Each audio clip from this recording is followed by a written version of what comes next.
Bismillahirrahmanirrahim. Assalamualaikum warahmatullahi wabarakatuh. Waalaikumsalam. Alhamdulillahirabbil alamin. We are praying to Allah Subhanahu wa taala that today we can meet together in the lecturing entitled Indonesian History in the Time of New Order and Reform. Today we are going to listen the student presentation. There's the Windy E. Wadadi, Rezka E. Al-Ghazali, Haris Nur Fauji, Ismi D. Utami, Ahmad Juali, and Ahmad E. Adi. Let's be starting our lecturing today by saying together Basmalah. Bismillahirrahmanirrahim. Well, we are going to listen the student presentation. Firstly, Windy E. Wardani, time is yours in 5 minutes, starting from now, please. Baik, Pak. Assalamualaikum warahmatullahi wabarakatuh. Waalaikumsalam. Perkenalkan, nama saya Windy Eka Wardani dengan NIM 1904017. Di sini saya akan menjelaskan mengenai diskriminasi etnis Tionghoa pada masa Orde Baru. Pada masa Orde Baru, keberadaan etnis Tionghoa merupakan sebuah masalah krusial. Masalah tersebut begitu kompleks, bukan saja mengenai identitas kebangsaannya, tetapi juga masalah politik, ekonomi, dan kebudayaannya yang berkembang di Indonesia. Sewaktu Orde Baru berjaya, selama itu pula etnis Tionghoa itu banyak mengalami diskriminasi yang terlihat dalam kebijakan-kebijakannya. Mengenai latar belakang munculnya kebijakan Orde Baru terhadap etnis Tionghoa, bisa teman-teman semua lihat di PPT. Di sini saya akan lebih terfokus menjelaskan mengenai pelaksanaan kebijakan Orde Baru terhadap etnis Tionghoa yang menyebabkan diskriminasi. Yang pertama ada dikeluarkannya Instruksi Presiden tahun 1967 mengenai asimilasi. Pemerintah mengambil kebijakan asimilasi terhadap kelompok etnis Tionghoa melalui Instruksi Presiden nomor 14/1967. Melalui instruksi ini, kelompok etnis Tionghoa dipandang sebagai non-pribumi, dan karena itu harus menanggalkan identitas ketionghoaan mereka jika mereka ingin menjadi orang Indonesia tulen. Yang kedua ada di bidang sosial dan budaya. Dikeluarkannya instruksi Presiden tersebut tentang agama, kepercayaan, dan adat istiadat Tionghoa menetapkan bahwa semua upacara agama, kepercayaan, dan adat istiadat Tionghoa hanya boleh dilaksanakan di lingkungan keluarga dan di ruangan tertutup. Kebijakan asimilasi mengakibatkan pengikisan bahasa serta kebudayaan Tionghoa, juga menimbulkan diskriminasi seperti beribadah, diskriminasi pendidikan, diskriminasi pernikahan, diskriminasi KTP, dan diskriminasi aksara kitab-kitab Konghucu. Kemudian yang ketiga ada Surat Edaran Menteri Kehakiman nomor JHB 3/31/3 tahun 1978 mengenai SBKRI. SBKRI adalah sebuah tanda pengenal yang menyatakan bahwa pemiliknya adalah warga negara Indonesia. SBKRI ini digunakan oleh etnis Tionghoa dalam berbagai proses administratif publik. Dari pembuatan KTP, memasuki dunia pendidikan, menyatakan hak politik, membuat surat perjalanan ke luar negeri, sampai menikah dan meninggal pun mereka harus membuktikan dirinya warga negara Indonesia melalui SBKRI ini. Kemudian yang keempat ada Peraturan Menteri Perumahan nomor 55.2 sampai 360/1988. Pemerintah Orde Baru membawa perubahan besar terhadap kelenteng-kelenteng di Indonesia melalui peraturan ini yang isinya melarang penggunaan lahan untuk mendirikan, memperluas, atau memperbarui kelenteng. Akibat dari kebijakan ini, fisik bangunan kelenteng pun menjadi korban. Banyak masyarakat Tionghoa yang dilarang membangun atau memperluas bangunan, memperbaiki kelenteng pun mereka tidak berani. Kemudian yang kelima ada bidang ekonomi. Walaupun banyak orang Tionghoa yang menghindari dunia politik, namun bukan berarti dengan demikian posisi mereka menjadi aman.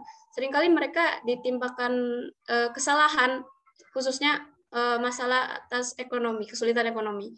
Kemudian yang terakhir ada kegiatan politik. Kegiatan politik dalam bidang politik, masyarakat Tionghoa itu sangat dibatasi seperti melarang semua organisasi sosiopolitik. Mereka memandang organisasi Tionghoa bersifat eksklusif dan ingin melihat orang Tionghoa bergabung dalam ormas yang didominasi oleh pribumi. Mungkin sekian dari saya. Wassalamualaikum warahmatullahi wabarakatuh. Waalaikumsalam warahmatullahi wabarakatuh. Okay, thank you very much, Windy Iwadani, for your presentation. The next presenter is Rezka E. Al-Ghazali. Rezka, time is yours in 5 minutes, please. Terima kasih. Assalamualaikum warahmatullahi wabarakatuh. Waalaikumsalam. Saya Reka Aulia Al-Ghazali dengan NIM 1902804. Kami presentasi mengenai materi malari atau malapetaka 15 Januari. Peristiwa ini tuh adalah peristiwa yang memicu permusuhan dengan Presiden Soeharto dan tentu terjadi pada masa Orde Baru. Mahasiswa kan waktu itu dianggap sebagai agen of change atau agen perubahan yang membawa isu tentang kepincangan sosial dan juga anti modal. Mengingat waktu itu Jepang menanamkan modal di Indonesia tuh lumayan besar gitu.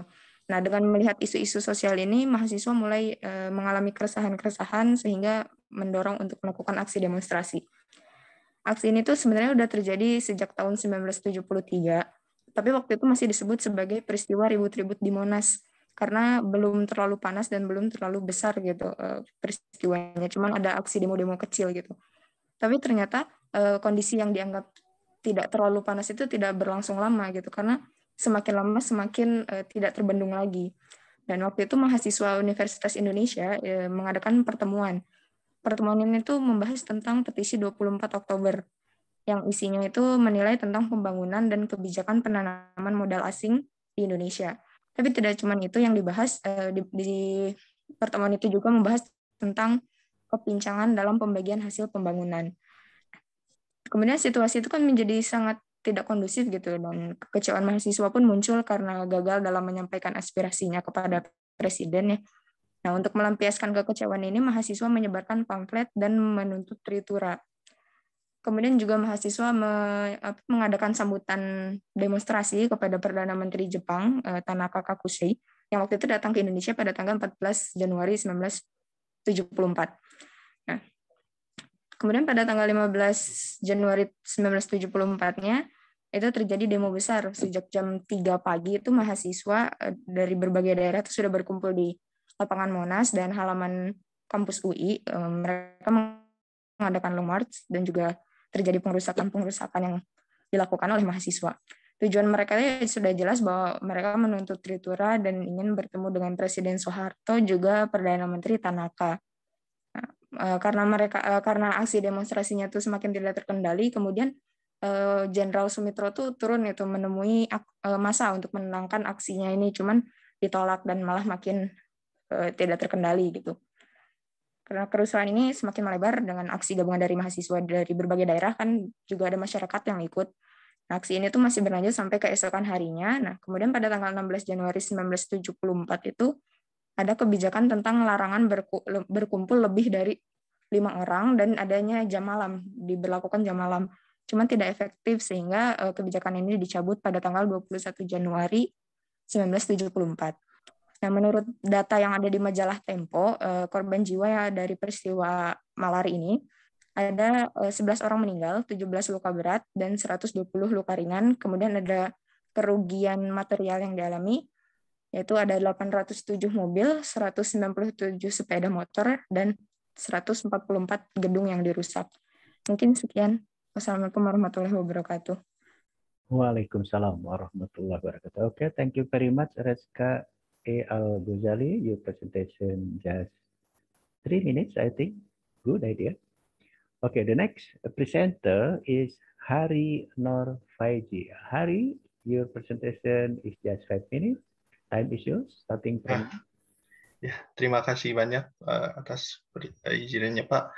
Saya di sini akan membahas mengenai fokusnya terhadap gerakan anti asing pasca kolonialisme pada peristiwa malari 1974. Mungkin sudah dijelaskan bahwa sebagian peristiwa Malari sudah dijelaskan oleh Saudara Eka Aulia. Mungkin saya di sini akan berfokus kepada salah satu dari dua versi besar, yaitu di mana kan peristiwa Malari itu ada yang menyebutkan bahwa disebabkan oleh persaingan dua jenderal, yaitu Opsus atau ASPRI, asisten pribadi Jenderal Soeharto, yaitu Ali Murtopo, dan satu lagi adalah Pangko Kaptim atau Panglima Pemulihan Keamanan dan Ketertiban, yaitu Sumitro, Jenderal Sumitro, dalam menguasai pengaruh politik masa Orde Baru saat itu. Memang kita lihat bahwa sejak Soeharto menduduki kepemimpinan Presiden Indonesia pada tahun 1967, itu juga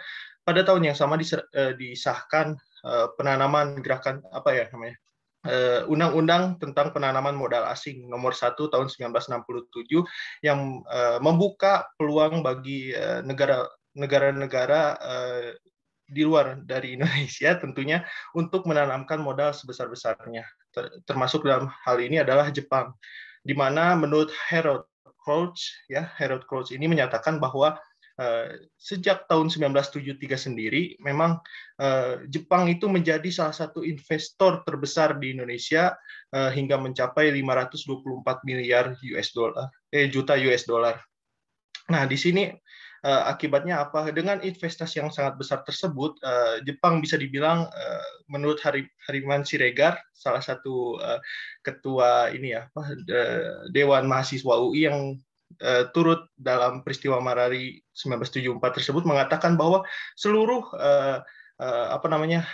perusahaan-perusahaan lokal diambil alih oleh Jepang. Salah satunya yang dijelaskan oleh Harold Crouch itu bahwa dia salah satunya produk minuman limun, kalau nggak salah limun, dan produk tekstil Bumi Putra atau Pribumi yang melemah karena masuknya investasi Jepang ini. Kemudian selain itu dinilai menurut Hariman Siregar bahwa orang-orang Jepang ini yang menanamkan investasi lebih mendukung mengajak bekerja sama terhadap orang-orang Indonesia atau WNI yang berketurunan Tionghoa yang sudah memiliki bisnis tetap saat itu, ketimbang dengan perusahaan-perusahaan yang bisa dibilang lokal atau pribumi sendiri. Nah, akibatnya memang investasi sendiri kita lihat dari Jepang tidak dapat dipungkiri dan memang suatu kepastian, karena ya kita lihat tahun 1973 sendiri inflasi Indonesia masih mencapai 300%, yang memang investasi dari luar negeri sangat diperlukan.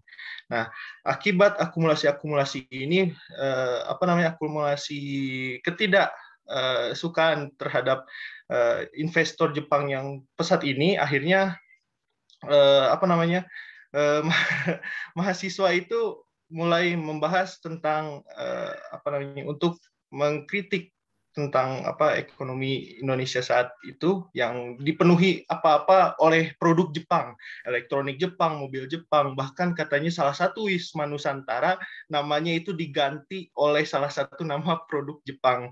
Nah, akhirnya memunculkan suatu persepsi bagi mahasiswa, ini adalah gaya imperialisme baru. Akhirnya pada tahun 15 Januari tahun 1974, mahasiswa melakukan long march untuk datang sebagai momentum untuk melampiaskan ketidaksukaan terhadap Jepang, dominasi Jepang tersebut saat kedatangan Perdana Menteri Tanaka Kakuei yang datang ke Indonesia untuk membahas investasi lebih lanjut dengan Presiden Soeharto. Nah, awalnya memang dilakukan untuk demonstrasi di Bandara Halim Perdana Kusuma, namun akhirnya karena sudah dijaga keamanannya dan ditutup akses masuknya, mahasiswa melakukan demonstrasi di Jakarta Pusat, yaitu mencegat dan membakar produk-produk Jepang yang diantaranya 800 motor tadi, mobil dan motor, serta membakar salah satunya produk perusahaan Toyota yang merupakan kerjasama antara Indonesia dengan Jepang, yang menyebabkan kerugian sangat besar saat itu. Ditambah akhirnya banyak masa-masa yang dari versi lain yang katanya bahwa Ali Murtopo juga mengerahkan masa-masa di luar mahasiswa, dan di sisi lain juga Jenderal Sumirto melonggarkan katanya pembatasan mahasiswa untuk memang sebagai melancarkan pengaruhnya pada peristiwa Malari tersebut. Mungkin sekian yang dapat saya sampaikan. Wassalamualaikum warahmatullahi wabarakatuh. Waalaikumsalam warahmatullahi wabarakatuh. Okay, thank you very much, Haris Nurfagi. Your presentation 5 minutes. Good. The next presenter is Ismi D. Utami. Ismi, your time is 5 minutes, starting from now, please.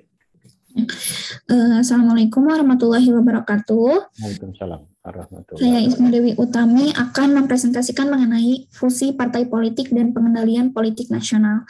Jadi salah satu kebijakan politik dalam Orde Baru adalah adanya fusi atau penyederhanaan partai politik.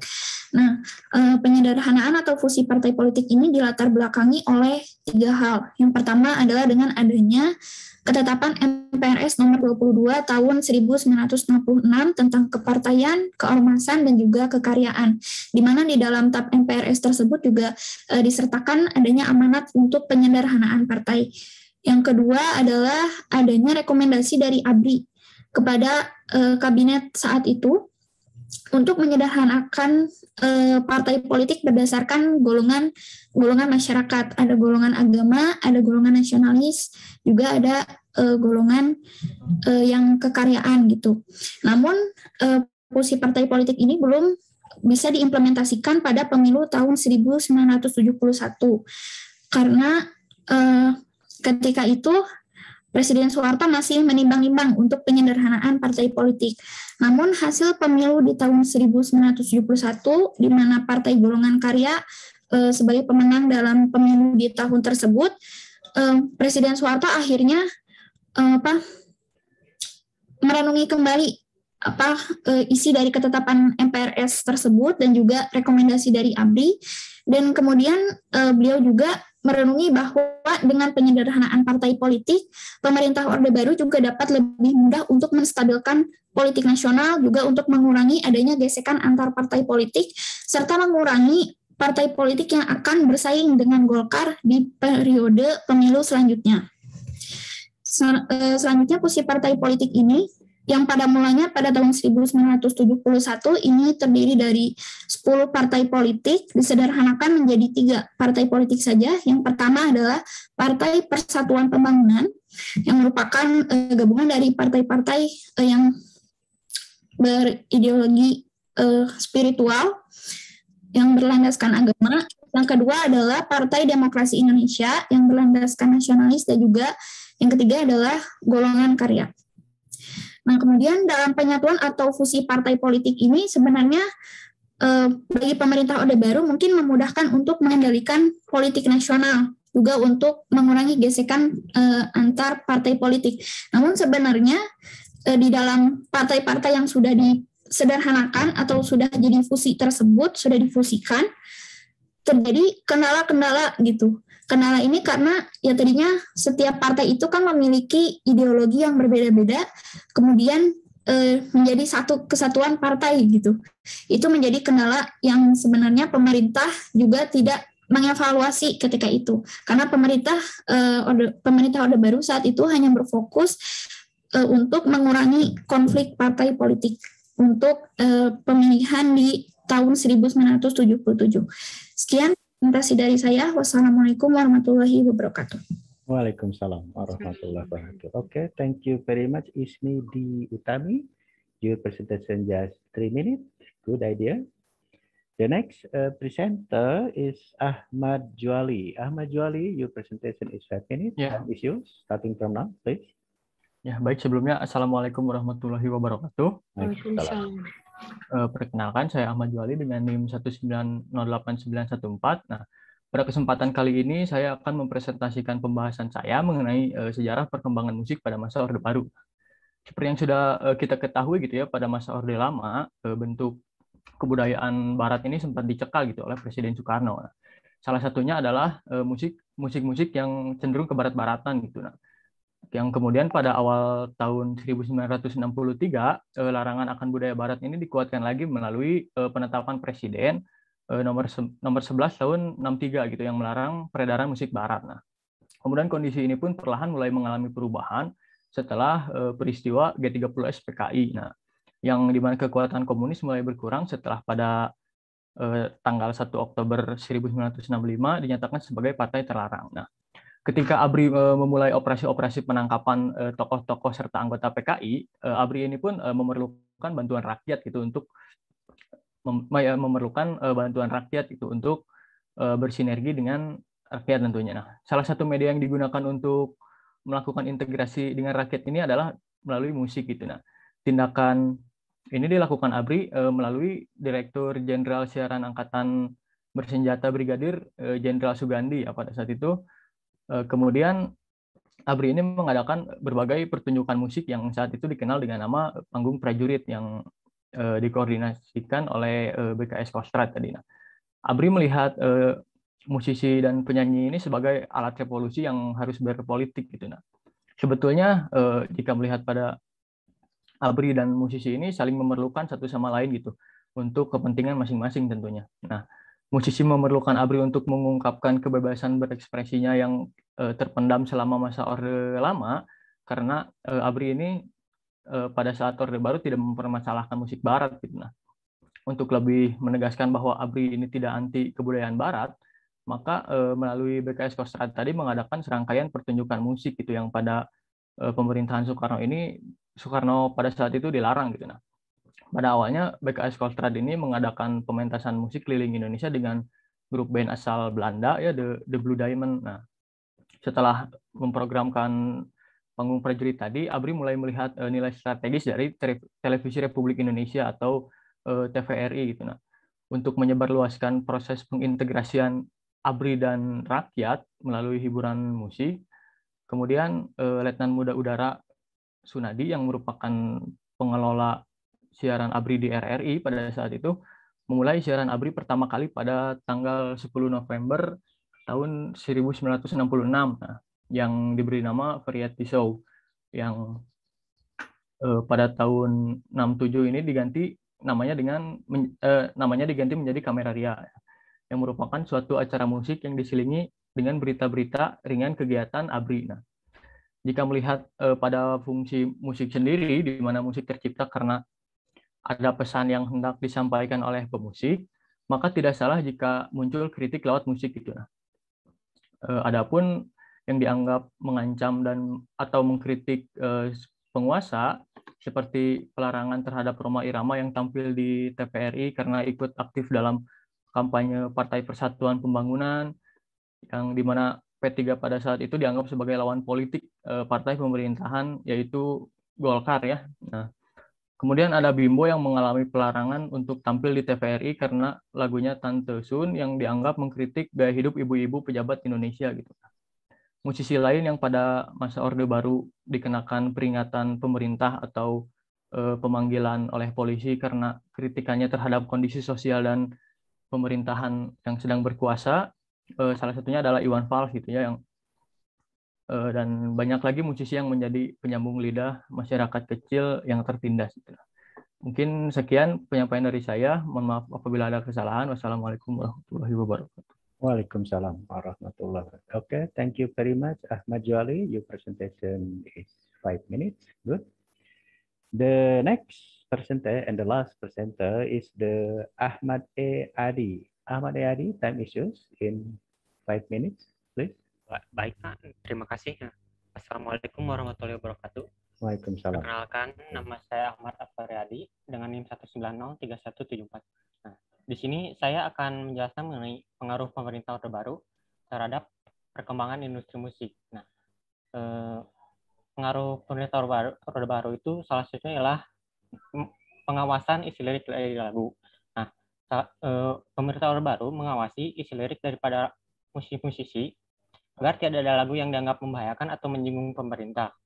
Nah, salah satu bentuk dari pengawasan ini ialah dengan penyensoran lirik-lirik lagu. Contoh lagu-lagu yang mendapat sensor ialah lagu Hidup di Bui oleh grup musik Deloitte. Nah, di lagu ini terdapat lirik yang dianggap menyinggung pemerintah terkait penanganan narapidana di penjara Tangerang. Liriknya itu yang dipermasalahkan ialah apalagi penjara Tangerang, masuk gemuk, keluar tinggal tulang karena kerjanya cara paksa, tua muda turun bekerja. Nah, penjara Tangerang ini merupakan saksi sejarah ya, di mana orang-orang yang dituduh terlibat PKI dijebloskan. Kemudian, kata penjara Tangerang ini diubah menjadi penjara zaman perang. Nah, seperti yang sudah dijelaskan oleh Ahmad Juwali tadi, nah selain itu juga dilakukan penangkapan atau penginterogasian terhadap musisi-musisi yang lagunya dianggap membahayakan. Seperti Iwan Fals yang tadi sudah dibahas, nah, dia ditangkap pada 1984 bulan April setelah manggung di Pekanbaru. Lagu yang dimasalahkan itu ialah Demokrasi Nasi dan Mbak Tini. Sebenarnya lagu ini tuh sudah sering dibawakan dan tak ada masalah. Tapi aparat keamanan Pekanbaru menilai lagu ini meresahkan, apalagi lagu Mbak Tini. Lagu ini dianggap menghina Presiden Soeharto dan tim Soeharto. Ia sempat diinterogasi 12 hari dan kemudian dibebaskan usai aparat tidak menemukan bukti lagu itu mengganggu stabilitas nasional. Setelah penangkapan atau penginterogasian juga Orde Baru melakukan pelarangan penyiaran terhadap lagu-lagu yang dianggap membahayakan atau menyinggung pemerintahan.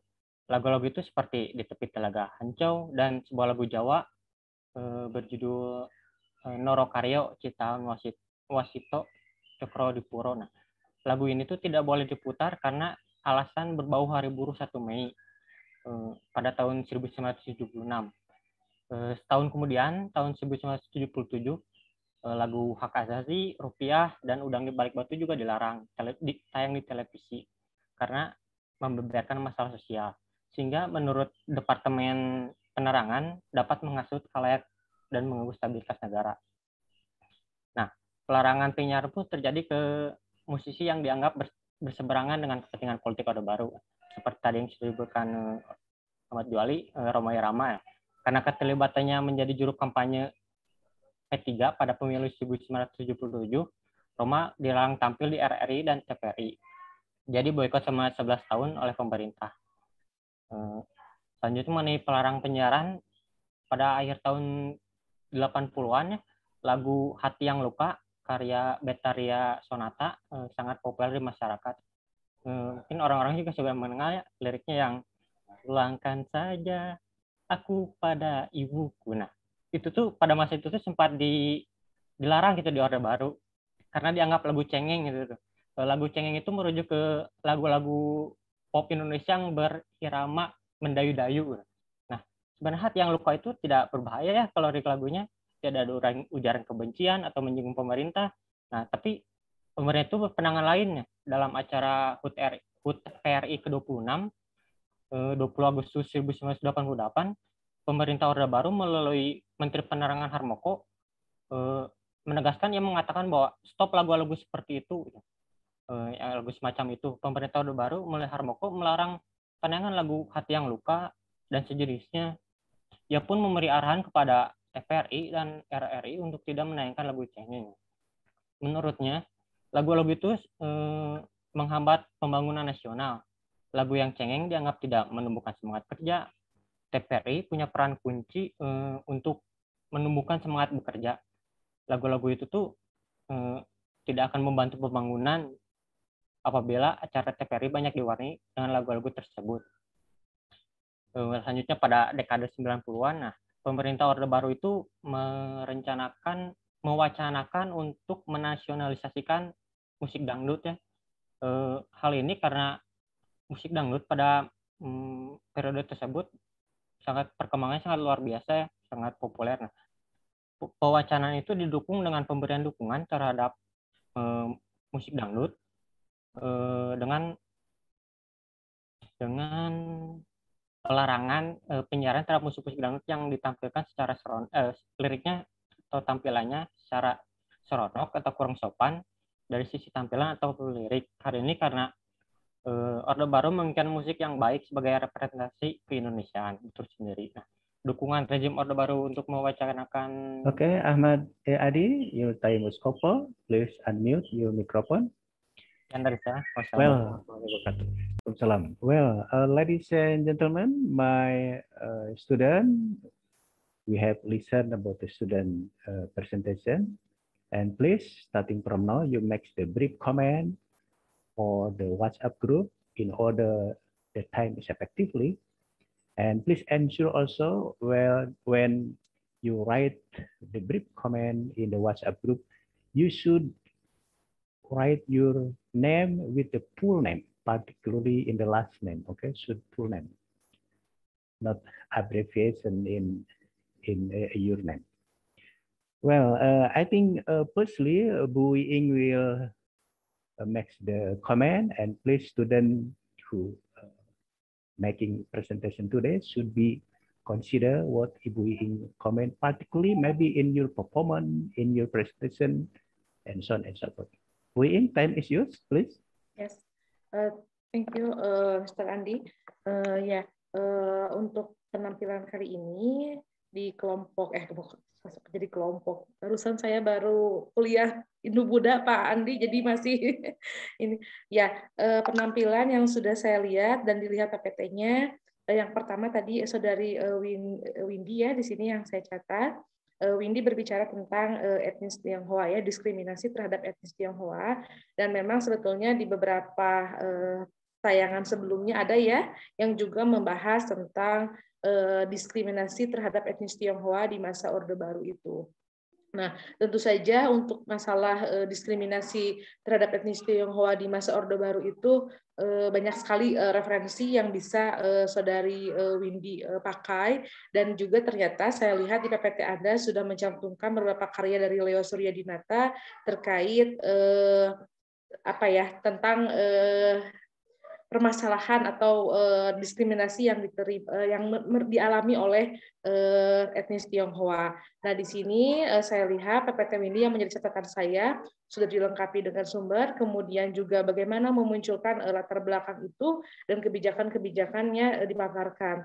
Namun mungkin di sini bisa ditambahkan semacam mungkin gambar saja terkait yang menunjang bentuk diskriminasi yang dialami oleh etnis Tionghoa ya. Di sini kan Windy juga memunculkan tentang masalah tentang perjanjian dui kewarganegaraan, kemudian tentang masalah ekonomi. Bisalah sedikit digambarkan atau sketsa atau apa yang bisa meskipun satu slide tetapi bisa menunjukkan sesuatu yang memang dinamika permasalahan yang dialami oleh etnis Tionghoa di masa Orde Baru itu.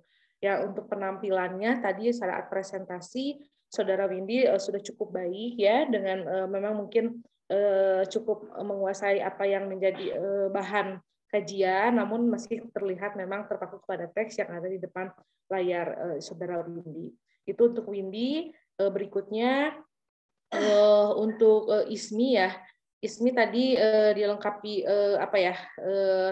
di PPT-nya sudah dilengkapi sumber dengan dan Anda sudah membahas tentang fungsi partai politik ya itu dan pengendalian politik nasional di era Orde Baru sudah sangat singkat Anda paparkan, Anda uraikan latar belakangnya, kemudian fungsi partai politiknya menjadi berapa, kemudian pengendalian politik nasionalnya bagaimana.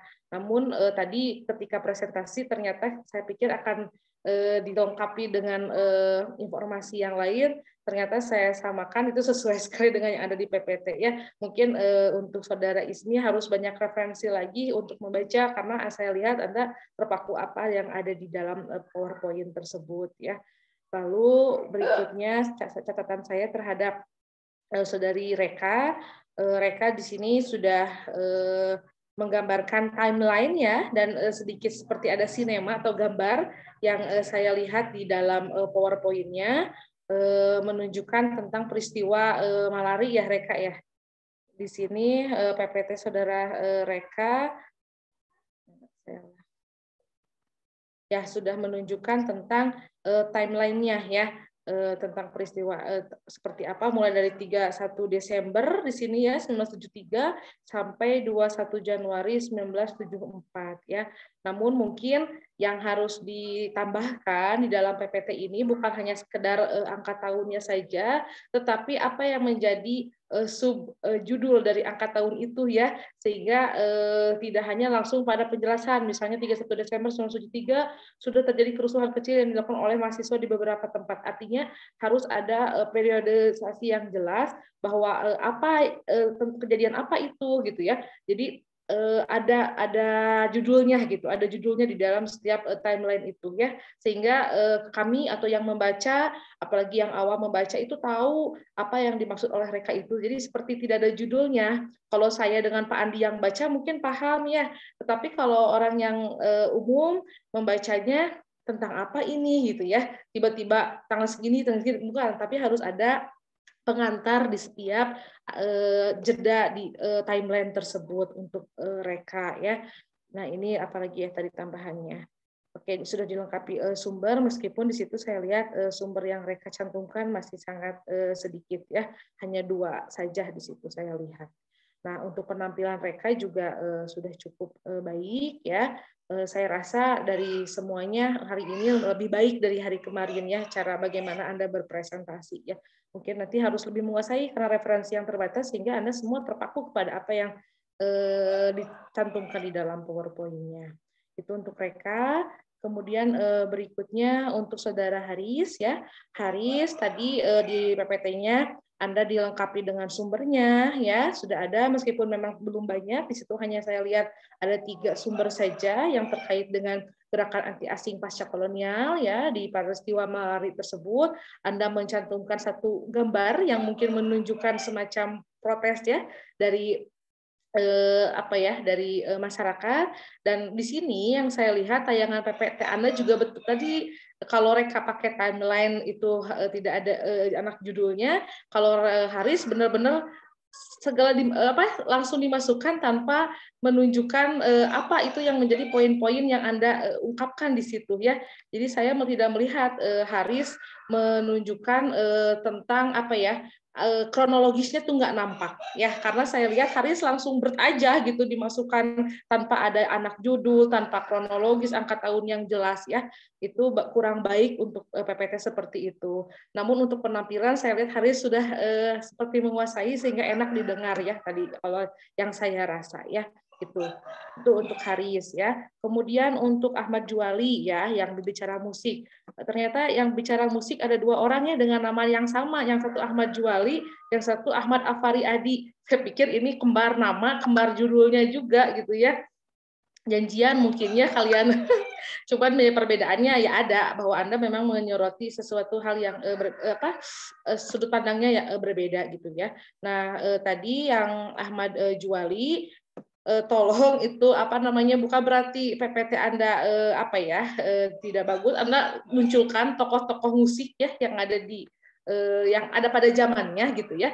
Namun isi PPT-nya bagi saya sangat minim ya. Bukan berarti PPT itu ya terlalu padat juga tidak bagus, tetapi kalau misalnya minim begini seperti tidak ada informasi apa-apa. Ini kita sejarah, tapi tidak ada angka tahun. Tapi tadi ketika presentasi saya dengar Ahmad Juwali mengungkapkan ya bagaimana kronologis, kemudian menyebutkan angka tahun, kaitannya dengan perkembangan musik di masa Orde Baru, tetapi di PPT-nya sama sekali bersih. Bahkan saya nggak bisa menangkap apa yang jadi maksud Anda gitu ya di PPT ini, hanya perubahan kebijakan politik anti Barat, hubungan ABRI dengan musisi, itu meskipun jadi Anda hanya menyebutkan subjudul, bisa mungkin ditambahkan dengan poin penting 1 kalimat atau 2 kalimat. Kalau tidak ada sama sekali, tidak ada yang bisa saya tangkap rasanya di dalam PowerPoint-nya Ahmad Juwali ya itu. Kemudian untuk presentasi saya rasa mungkin Ahmad juga masih terpaku kepada teks yang ada di hadapan layar Anda ya. Jadi memang harus betul-betul memahami ya Ahmad ya. Tolong diperbaiki juga itu PPT-nya sangat-sangat terbatas ya. Kemudian untuk yang terakhir ya Ahmad Afari. Ahmad Afari ini di PPT-nya saya lihat sudah dilengkapi sumber, sama-sama berbicara musik ya.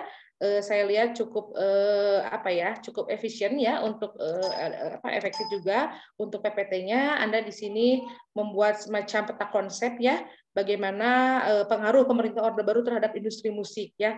Ada pengawasan isi lirik, ada di sini pelarangan penyiaran kemudian wawancara nasionalisasi musik dangdut, ada Harboko dan lagu cengeng. Nah, ini mungkin ada hal-hal lain yang tentunya di sini di dalam PPT-nya kurang menunjukkan bagaimana kronologisnya dan konsep-konsep apa yang memang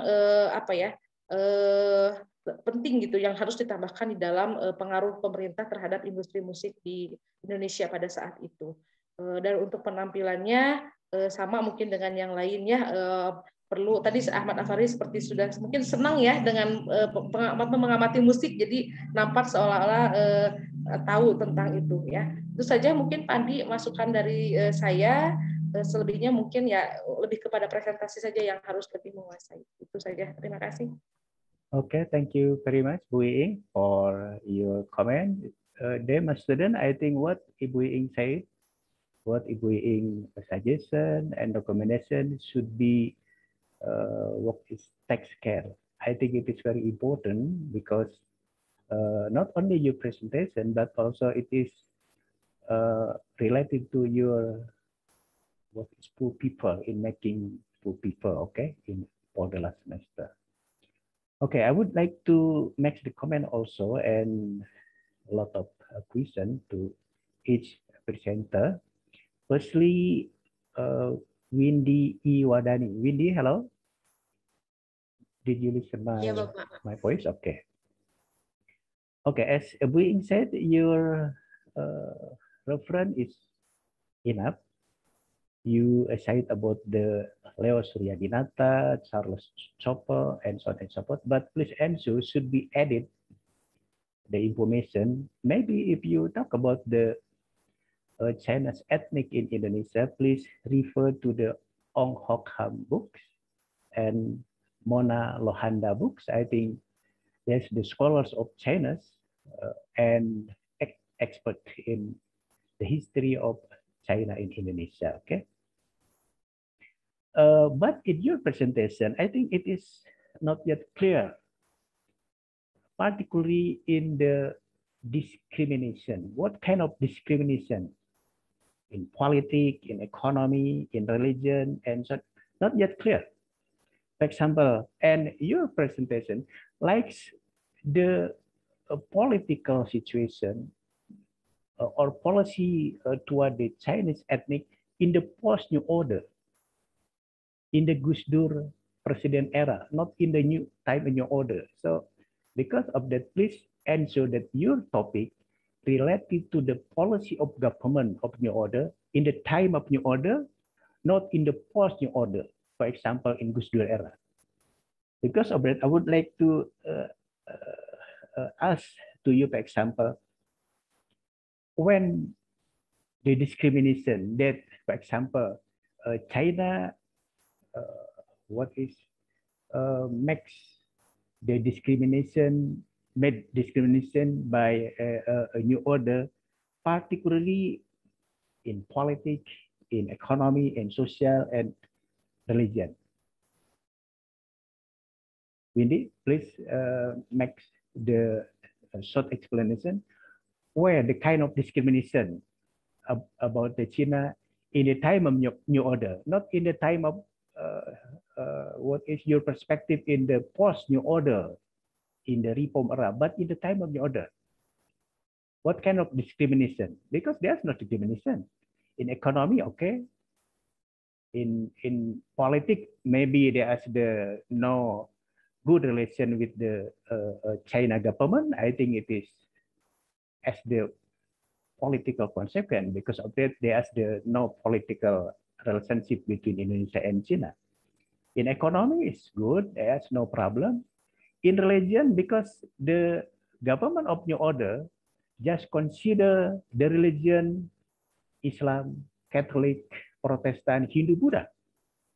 Not Konghucu, because Konghucu is a product of Gus Dur, Abdurrahman Wahid president. Not in the time of New Order, Konghucu not yet considered as a religion.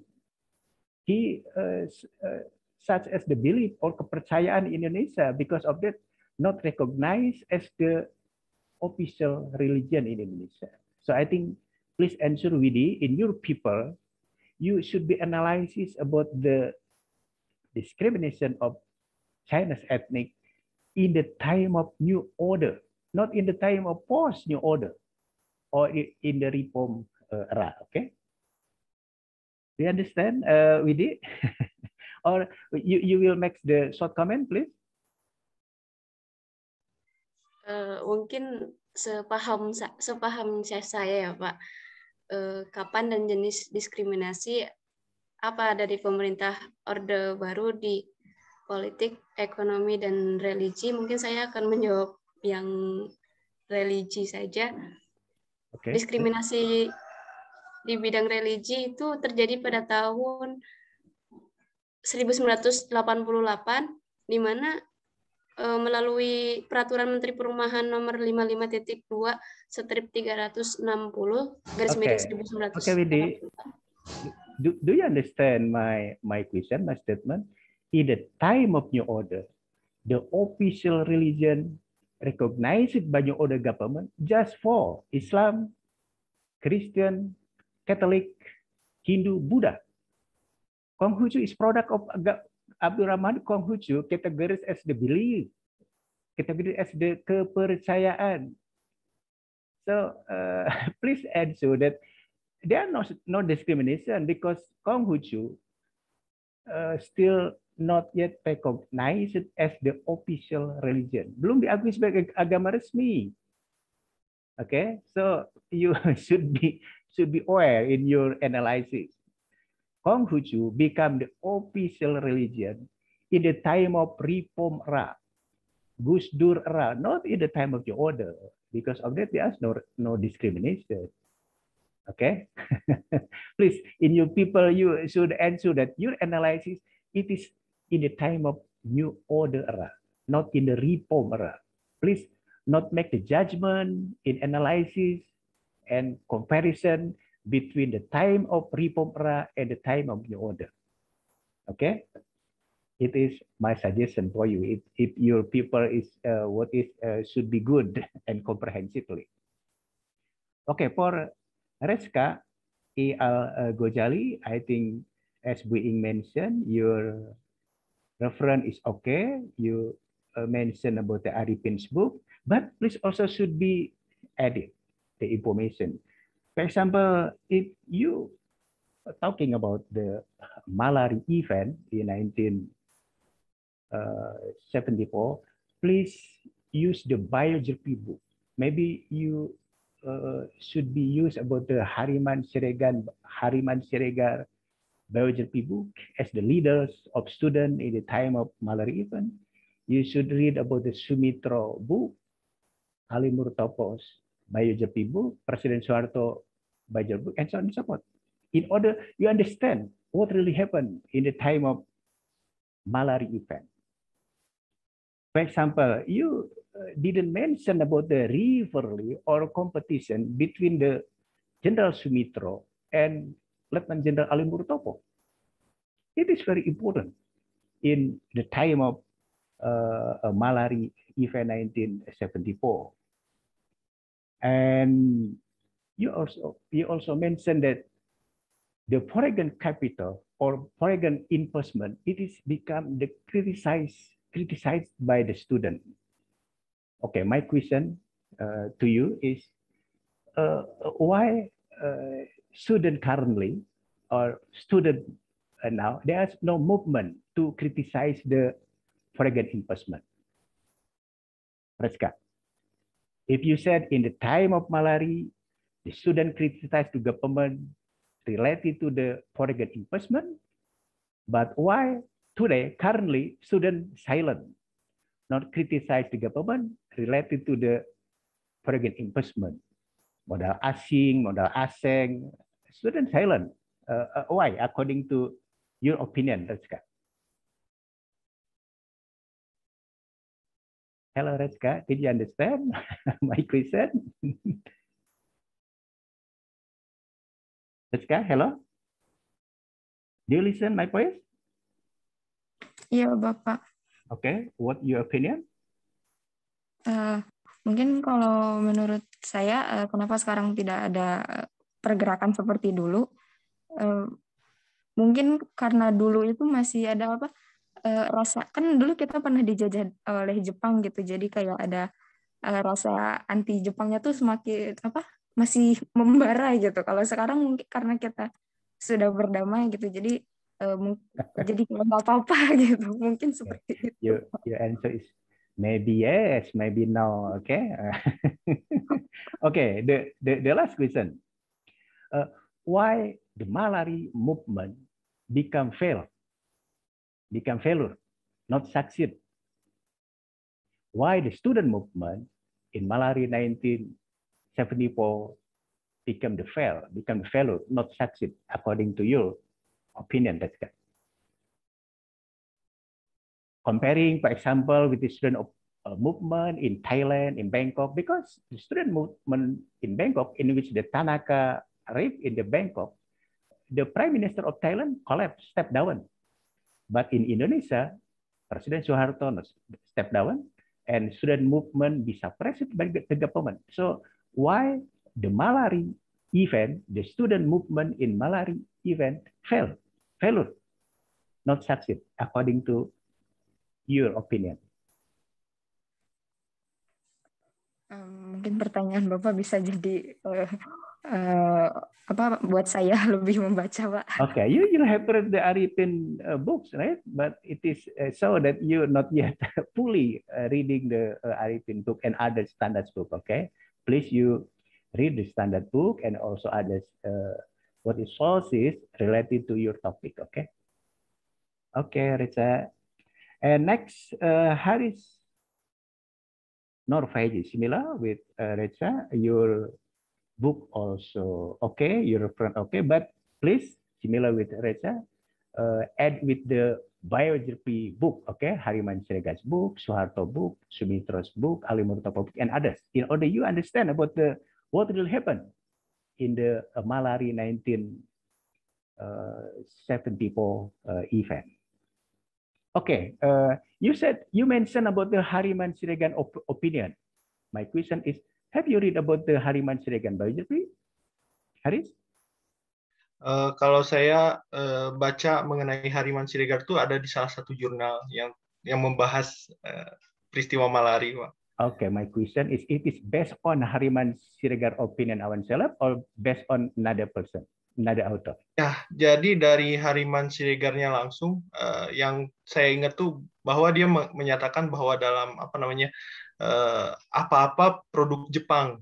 Nah itu okay, mobil Jepang. What the title? What the article? Hariman Siregar made the article on the book. What the title? Title jurnal. So the article in the journal written by Hariman Siregar himself or by others? Ditulis yang dari Arifin merujuknya. Yeah, I think you didn't understand my question. My question is whether or not you reading directly Hariman Siregar biography or Hariman Siregar article. Enggak. Okay. Saya please you searching, okay, about the Hariman Siregar biography or Hariman Siregar article in the journal written by Hariman Siregar ourselves, not based on other author. Okay, because you said according to Hariman Siregar, please based on Hariman Siregar ourselves, not based on others. If you said according to Pak Andi Swirta, you should read about my book, not from information from Boeing. Okay, baik. Do you understand? Yeah. Okay. Okay. Terima kasih, Pak. About the reference. Okay, you said also about the cartoon or caricature. Okay, there's no made in Indonesia, all made in Japan. You should read, I think, the caricature in the newspaper of Indonesia Raya, and I think you should reading my book. Okay, the new order in news and views, I think is important. The cartoon in Indonesia Raya, owned by Mohtar Lubis, said there's there's Indonesian person in which the car made in Japan, what is the cloth made in Japan, the wife also made in Japan, just one made in Indonesian. Haris, what kind of made in Indonesian in that caricature? All made in Japan, but what kind of Indonesian product in that caricature? Kurang tahu Pak, mungkin saya belum baca. Please you read the cartoon in Indonesia aja. One kind of made in Indonesia, just kopiah, okay? Car made in Japan, wife made in Japan, all made in Japan, just made in Indonesia, just kopiah. Tinggal kopiah saja yang made in Indonesia, semuanya buatan Jepang. Okay, so you not yet understand about the Malari event, okay? Okay, the last question. Why the Malari or the student movement in Malari 1974 event become the chaos, become the chaotic? Hari? Kalau menurut saya memang saat itu apa ya? Karena ada yang baca tuh apa namanya? Ada pengerahan massa dari pihak Ali Murtopo sendiri dan dari Sumitro juga mengerahkan kalau nggak salah namanya GUPI, Gerakan Usaha apa itu ya, Pembaharuan Pendidikan Islam. Nah itu serta pelonggaran pembatasan gerakan mahasiswa saat itu yang saya itu. So in this case, you should be analyzed about rivalry competition between Ali Murtopo movement and General Sumitro movement, because of that. The student demonstration cannot be managing in good manner by the student leaders, okay? Because of that, the student demonstration in the Malari event become the chaos. It is different with the student demonstration in 1966. It is the peace movement, not a chaotic movement, okay? So it is also become the factor why the student movement in Malari become failure, and Hariman Siregar, Sahrir, and others as the leaders of student movement should be responsible, okay, and arrested by government and sending to the jail, okay. Thank you, Hari. Terima kasih banyak. Please you analysis in you people, okay, about my question. Baik Pak. Okay, it's me di Utami. It's me about the what is function of political party in the time of new order. I think the book is okay, but please also should be added the information, added the sources related to the reference, particularly in the political system in the time of new order. You should read about the Riklep books, maybe Harun Roh book, including my book, okay? Okay, my question is why the Indonesian Army, TNI AD, didn't or was not favorable with the political party in Indonesia? Why the Indonesian Army didn't like the political party in Indonesia? Mohon maaf Pak, tadi suaranya ini putus-putus. Okay, you didn't understand. Okay, my question. Okay, the next question. You said there's the what is the dual political party. The TNI AD wants that political party system Indonesia should be referred to the USA political system, in which there's just two political parties. Okay, in this case is what we call as the Dwi-party politics. My question is, who the leaders or the figure from TNI AD who has the idea, who has the recommendation that political system Indonesia should be dual political function, not three political party, but should be two political party. Who the figure? Who the leaders from TNI AD who has the idea, the recommendation about the two political parties in Indonesia, like in the USA? Ya, izin menjawab Pak. Okay. Jurnal yang saya baca itu. No, I don't ask you about the journal. I ask about the army leaders, army figure, Indonesian army figure. Do you understand? Oh, figur yang itu ya Pak, yang mencanangkan partai politik. Okay. sepemahaman saya sih Sarbini, kalau tidak salah namanya. Oh, Sarbini, I think it is a civilian leader, not Indonesian leader. Okay, please analyze about Harun Kroh books. You should read about the H.R. Darsono's biography book, Suharto's book, and others. Okay, I recommend you. Please, what is enrichment about your reference? Okay. Okay, next, Ahmad Juali, similar with Ahmad Adi, according to Boeing, maybe you are the twin, twin brother. Okay, Ahmad Juali, about the music development in the time of New Order. I think your reference, please should be enrichment with other standard book, okay, in order you understand about the development of music in the time of New Order.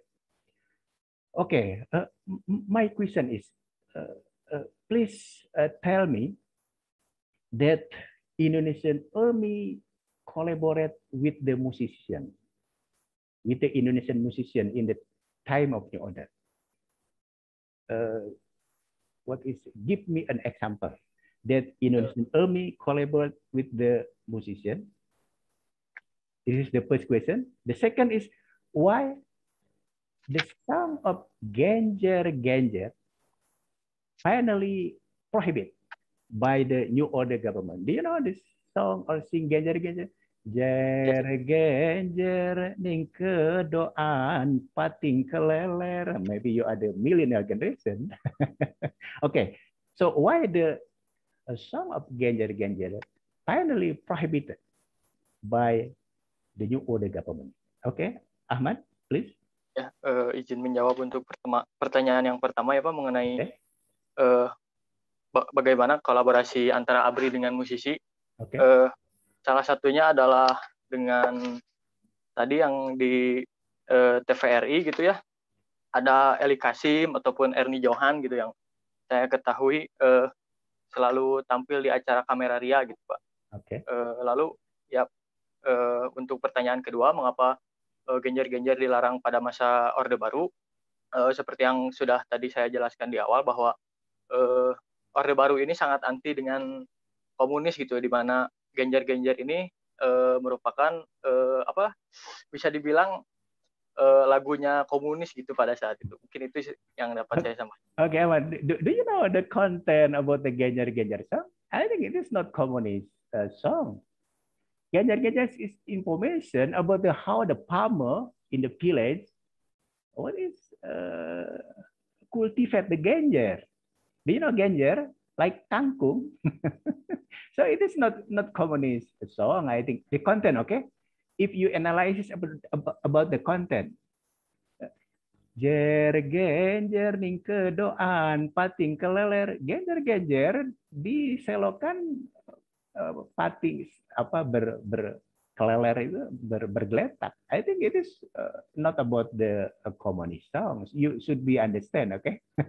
But okay, however you make the interpretation that according to New Order government, particularly the Indonesian Army, the song of Genjer-Genjer is related to the communist song. It is about the opinion government, okay? But actually, in content ourselves, the Genjer-Genjer song is not related to the communism ideology in the content analysis, okay? But according to New Order government, maybe Genjer-Genjer ning kedoan pating keleler translated in the New Order government para jenderal pating keleler. It is what is the event of the 30 September 1965 and 1 October 1965. It is about the interpretation, okay? It should be explaining like that, okay? Not you make the judgment that Genjer-Genjer as the communist song. I think it is not fully right. Okay, Ahmad, good. And the last presenter, Ahmad Adi, I think the reference is okay, but related to the dangdut music led by Rhoma Irama. Please you read about the William Frederick's article in the Journal of Indonesia in Cornell University. I think William Frederick is the historian from Hawaii University who expert about the Rhoma Irama dangdut music. Analysis in the syair, in the content of, and so on and so forth. Okay, I recommend you like that. Okay, my question for Ahmad Adi, please inform to us. There's the dangdut music, the title of the song, positively or negatively according to New Order government, particularly the song of Rhoma Irama. What is kind of positively according to New Order and what kind of negatively or criticized to the government? And mention about the title of the song. Adi, if you like the music, dangdut music, okay. Please, Adi, Ahmad. Baik, Kak. Do you understand my question? Lagu yang dianggap negatif gitu, positif. Oke, please. Ya, oleh pemerintah Orde Baru. Oke, please. Baik. Dangdut music, oke. Ya. Created by Raden Haji Rhoma Irama. Oh, dari Rhoma Iramanya atau lagu semua lagu dangdut asal lagu dangdut? You didn't understand my question, okay? Okay, I make an example. 125 juta rakyat Indonesia itu positif atau negatif according to New Order? Positif. Okay. Judi, according to New Order government, it is the positive or negative? Nggak tahu Pak, nggak tahu lagu dangdut. I think about the music, dangdut music, okay, should be understand about the lyric or the content of the rupiah. What about the rupiah? Rupiah is positive or negative according to government, New Order government? Di negatif.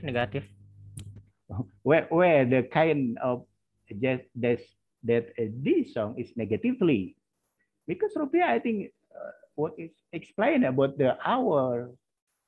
what is money. All people need the rupiah, need the money, and so on and so forth. Where the kind of negatively according to New Order government that rupiah is a negative song. Kalau yang tahu rupiah itu akan dilarang di TV. Yeah, why rupiah according to New Order government is negatively? Because the content is good. All people need the rupiah. Semua orang memerlukan rupiah. Kalau tidak ada rupiah, semua hidup akan susah, and so on and so forth. You didn't understand, okay? Please you analyze about the content, okay? So that you make the conclusion that rupiah, according to New Order government, it is positively or negatively. The judi song, it is the gambling song, is the positively or negatively.